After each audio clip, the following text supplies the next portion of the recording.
আমি রাহুল, একটা ছোট্ট গ্রামে থাকি। আমাদের গ্রামটা খুব সুন্দর, ছোট ছোট টিলার মাঝে, আর চারদিকে সবুজ মাঠ। কিন্তু এই গল্পটা আমার নয়, আমাদের গ্রামের সবচেয়ে মজার লোক কৃষক হরিদাস কাকু। হরিদাস কাকু এক অদ্ভুত লোক। সকালবেলা মাঠে যাওয়ার আগে উনি নিজের গরুর সঙ্গে সকাল সকাল বন্ধু বলে কথা বলেন, আর সেটা এমনভাবে বলেন যেন গরুটা ওর বেস্ট ফ্রেন্ড। একদিন তো গরু হঠাৎ হাঁচি দিন, উনি থমকে দাঁড়িয়ে বললেন, এই গোপাল, ঠান্ডা লাগলো নাকি? বলেছিলাম না রাতে পাতলা ঘাস খাস না। সবাই ভাবে হরিদাস কাকু একটু মাথার দোষে পাগল, কিন্তু আমি জানি উনি খুব বুদ্ধিমান। একবার আমাদের গ্রামে এক লোক এল শহর থেকে।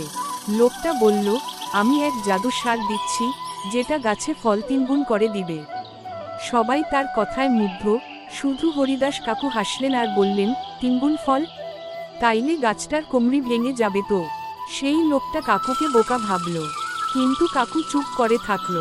2 সপ্তাহ পর দেখা গেল, যাদের গাছে সেই সার দেওয়া হয়েছিল, সেগুলো সব ঝরে পড়ে গেছে। হরিদাস কাকু হাসতে হাসতে বলল, ফল চাও তো, গাছের ভাষা বুঝতে শেখো আগে। আর একবার কাকু তার ধানের জমিতে পাখিদের ঢুকতে দিল। সবাই বলল, পাখিরা তো ধান খেয়ে নষ্ট করে দিবে। কিন্তু কাকু বলল, ওরা ধান খান না, পোকা ধরে খায়। আমার জন্য ওরা নিঃস্বার্থ কর্মী। আসলে কাকু প্রকৃতির সঙ্গে এমনভাবে মিশে গেছে যে তিনি আর প্রকৃতি আলাদা নয়। আমি একবার জিজ্ঞেস করেছিলাম, কাকু, আপনি এত হাসি খুশি থাকেন কিভাবে? উনি বলেছিলেন, আমি গাছেদের গান শুনি, গরুর গল্প শুনি, আর পাখিরা আমাকে জোক বলে। একবার তো কাকু আমায় বলল, তুই শহরে পড়বি, তাই না? কিন্তু প্রকৃতির ক্লাস মিস করিস না, কারণ মানুষ যতই বড় হোক, মাটির চেয়ে বড় কেউ না। হরিদাস কাকুর কাছে আমি শুধু চাষাবাদের না, জীবনের মজা আর সরলতা শিখেছি। গ্রামের সব বাচ্চা ওনার পেছনে ঘোরে, আর উনি তাদের শেখান হাসতে, খেলতে আর প্রকৃতিকে ভালোবাসতে।